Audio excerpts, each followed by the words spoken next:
नमस्ते सभी को। मैं समूनाथ और स्वागत है आपका लर्न विद समूनाथ में। तो आज हम जो है अपना एग्रीकल्चर चैप्टर को कंटिन्यू करेंगे। ये जो है एग्रीकल्चर चैप्टर का लास्ट पार्ट है। तो बात करते हैं contribution of agriculture in the economy of India. So economy of India की जो इकोनॉमी में एग्रीकल्चर का क्या योगदान है, क्या कंट्रीब्यूशन है, उसके बारे में हम पढ़ते हैं। सो जो एग्रीकल्चर है ये वाला इंडिपेंडेंस के पहले से मतलब बहुत टाइम तक जो एक डोमिनेंट जो एक इंडस्ट्री एक सेक्टर था, मतलब जो एग्रीकल्चर जो कि ज़्यादातर प्राइमरी सेक्टर में आता है, जो एक डोमिनेंट सेक्टर था जिसमें कि इंडियन जो इकोनॉमी है वो बहुत ही ज़्यादा डिपेंडेंट था। लेकिन फिर उसके बाद देखा गया कि 1951 के बाद से इसमें एक डिक्लाइनिंग ट्रेंड आने लगा, क्योंकि ज़्यादा से ज़्यादा लोगों को जो टर्शियरी या फिर सेकेंडरी सेक्टर्स में काम मिलने लगा, उनका प्रोडक्शन भी बहुत ज़्यादा इंक्रीज़ कर गया। तो इसके बाद से क्या हुआ कि जो एग्रीकल्चर सेक्टर का जो मतलब जीडीपी के ऊपर जो शेयर है वो बोला जो बहुत ही ज़्यादा घटने लगा। इवन आपके टेबल 4.1 में भी दिया गया कैसे करके जो एग्रीकल्चर का जो ग्रोथ रेट है वो भी जो कम जा रहा है। यहाँ पे देगा 2013-14 में ये वाला 4.2 था, फिर 14-15 में ये -0.2 आ गया, मतलब बढ़ा नहीं बल्कि और भी ज़्यादा घट गया।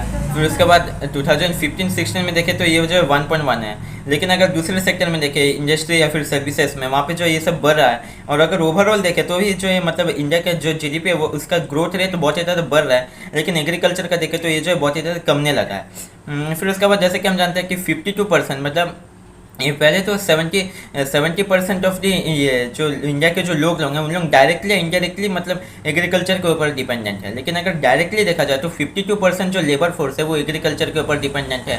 उसके अंदर अगर फार्मर्स आएंगे, उसके लैंड ओनर्स आएंगे, फिर उनके अंदर जो लैंड मतलब लेबरर्स जिन लोगों के लैंडलेस हैं उन लोग भी आएंगे। ऐसे करके महज 52% जो इंडिया का जो लेबर फोर्स है वो सब जो है एग्रीकल्चर सेक्टर में डिपेंडेंट है।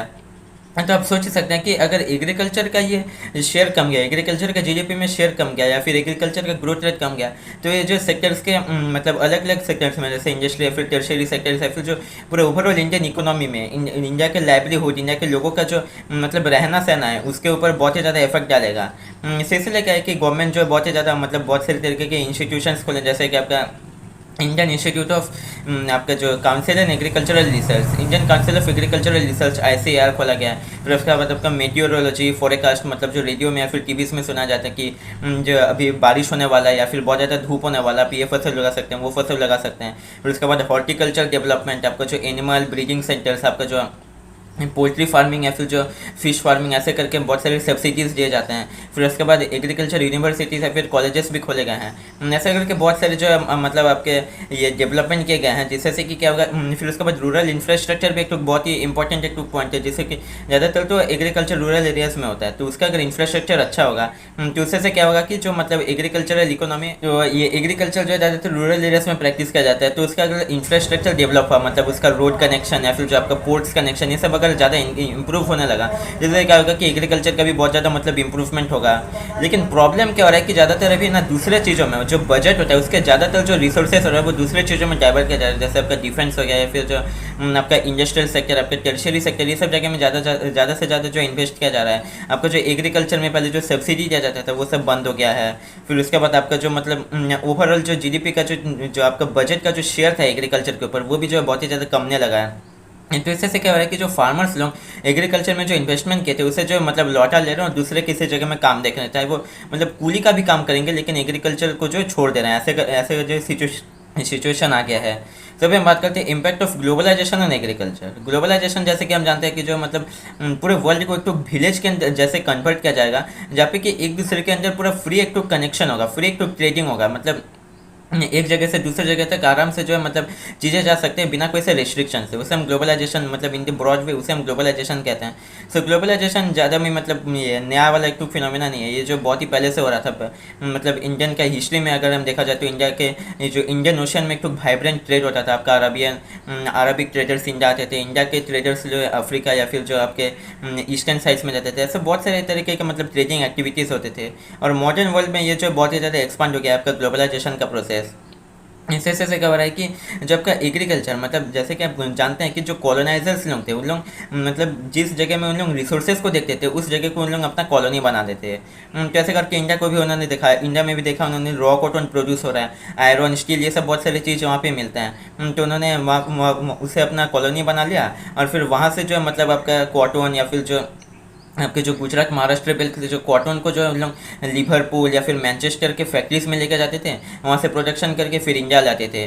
तो ऐसे करके जो है मतलब कॉलोनाइजेशन प्रोसेस हुआ। फिर उसके बाद हम जानते हैं जो नील मूवमेंट हुआ था, जिसे कि हम लोग इंडिगो मूवमेंट भी बोल सकते हैं, आपका चंपारण बिहार या फिर जो आपके बंगाल एरियाज में हुआ था, जिसमें कि लोगों को जो है मतलब अपने ज़मीन में नील या फिर जो इंडिगो जो कल्टीवेशन करने के लिए फोर्स किया जा रहा था। तो ये वर्कर्स ने उसका विरोध करके जो है एक तो रिवॉल्यूशन भी स्टार्ट किया था। लेकिन अभी हम बात करें तो अभी जो कॉलोनाइजेशन बंद हो गया है, अभी ग्लोबलाइजेशन का टाइम आ गया है। ग्लोबलाइजेशन में क्या हो रहा है कि बहुत सारे कंट्रीज एक दूसरे से कम्पीट करने का स्टार्ट कर दिया है। जैसे कि आप लोग यूएसए का बात करेंगे तो यूएसए के बस 0.5% लोग जो एग्रीकल्चर के ऊपर डिपेंडेंट है। लेकिन यूएसए का बहुत ही ज़्यादा जो जीडीपी का मतलब जो आपका बजट का बहुत ही ज़्यादा परसेंट उनके ऊपर खर्चा किया जाता है, उनको जो है ज़्यादा से ज़्यादा सब्सिडी दिया जाता है। तो आप लोग देख के पा रहे हैं कि उनको जो सब्सिडी मिल रहा है, मतलब उन लोग जो अपने रहने खाने के लिए उन लोग को पैसा मिल गया। अभी उन लोग जो अपने एग्रीकल्चर प्रोडक्ट्स को एक चीप रेट में दूसरे कंट्रीज़ में बेच पाएंगे। तो दूसरे कंट्रीज़ में बेचने से वहाँ पे तो ज़्यादा भी मतलब फार्मर्स को सब्सिडी मिल नहीं रहा है जिस कंट्री में उन लोग बेच रहे हैं। तो वहाँ के जो फार्मर्स लोग हैं उन लोग ज़्यादा प्राइसेस में बेचेंगे। इससे से क्या हो रहा है कि बहुत ज़्यादा कंपटीशन हो रहा है। इससे से जो अमेरिका के फार्मर्स है फिर आपके यूरोप के जो फार्मर्स हैं उन लोग जीत जा रहे हैं, बल्कि इंडिया के फार्मर्स हार जा रहे हैं। ऐसे करके एक तो बहुत ही ज़्यादा प्रॉब्लम हो गया है। फिर उसके बाद हम लोग बात करते हैं अभी जो इंडिया टू क्रॉस रोड में, मतलब इंडिया अगर कुछ अच्छे पॉलिसीज़ किया तो वो आगे बढ़ सकता है अपने एग्रीकल्चरल सेक्टर में। और अगर कुछ अगर मतलब गलती हो गया तो फिर इंडिया जो एग्रीकल्चर में मतलब उसका भांडा फूट जाएगा, उसका जो मतलब पूरा एग्रीकल्चरल जो इकोनॉमी है वो वाला जो पूरा तबाह हो जाएगा। ऐसे करके मतलब जो ये आपके इकोनॉमिस्ट लोग बोलते हैं। तो आजकल का बात किया जा रहा है कि ग्रीन रेवोल्यूशन, क्योंकि जो आपका ग्रीन रेवोल्यूशन था वो ज़्यादा भी सक्सेसफुल रहा नहीं। वो जो है पर्टिकुलर कुछ जगह में इसे प्रैक्टिस किया गया, मतलब पर्टिकुलर कुछ जगह में वो सक्सेसफुल रहा। फिर उसके बाद जिस जगह में वो सक्सेसफुल रहा वहाँ पे भी उसका पूरा एनवायरमेंटल डिस्ट्रक्शन हो गया। तो आजकल बात किया जा रहा है जीन रिवॉल्यूशन का। जो जीन रिवॉल्यूशन क्या होता है कि जो हमें अलग अलग क्रॉप्स को जो है हाइब्रिड करवाना है, अलग अलग क्रॉप्स को जो है मिक्स करवाना है, और उससे से हमें ऐसे ऐसे तरीके के वेराइटीज़ निकालना है जैसे कि मतलब एक तो नए तरीके का एक तो राइस, फॉर एग्जांपल दूसरे अलग अलग तरीके के राइस को अगर हम कंबाइन करेंगे और एक ऐसा टाइप का राइस प्रोड्यूस करेंगे जो कि बहुत ही ज़्यादा न्यूट्रिशनल होगा या फिर बहुत ही ज़्यादा मतलब वेदर से बहुत ज़्यादा इफेक्ट नहीं करेगा, तो उसका हम लोग प्रोडक्शन बढ़ा के उससे से मतलब हम लोग एक सक्सेसफुल इकोनॉमी हम लोग सेटअप कर सकते हैं। तो आजकल बात किया जा रहा है जीन रेवोल्यूशन का। लेकिन क्या आप जानते हैं कि जो मतलब जो ऑर्गेनिक फार्मिंग जो है ये बहुत ही ज़्यादा सक्सेसफुल रहता है। जैसे कि आप लोग सिक्किम का अगर बात करें तो वहाँ पे जो है मतलब 100% आपका ऑर्गेनिक फार्मिंग के ऊपर डिपेंड किया जाता है। वहाँ पे कोई सा केमिकल फर्टिलाइजर पेस्टिसाइड्स इनका यूज़ नहीं होता। लेकिन आप लोग जानते हैं कि ज़्यादातर जो इंडिया के जो फार्मर्स लोग होते हैं वो लोग जितना बड़ा ज़मीन भी रहे या फिर जितना छोटा ज़मीन भी रहे वहाँ पे बस एक ही क्रॉप ग्रो करेंगे। फॉर एग्जांपल राइस ग्रो कर दिए पूरे क्रॉप में, मतलब पूरे जो उनका जो प्लॉट है उसके ऊपर बस राइस ग्रो करेंगे, फिर पूरा शुगर कैन ग्रो करेंगे। लेकिन हमारे जो एनवायरमेंटलिस्ट लोग होते हैं या फिर जो एग्रीकल्चरल जो एक्सपर्ट्स लोग होते हैं वो लोग कहते हैं कि आप लोग एक जगह एक जो प्लॉट है आपका उसका ज़्यादातर जगह में राइस ग्रो कीजिए, छोटे से जगह में पल्सेस ग्रो कीजिए, और छोटे से जगह में आप लोग एक मतलब छोटा सा एक तालाब खुल के वहाँ पे फिश फार्मिंग कर सकते हैं। ऐसा करके उन लोग सजेस्ट करते हैं जिससे कि इंडिया का जो एग्रीकल्चर है वो बड़ा डेवलप हो पाए। सो इसी के साथ हमारे चैप्टर ख़त्म होता है। मिलते हैं अगले वीडियो में, तब तक के लिए धन्यवाद।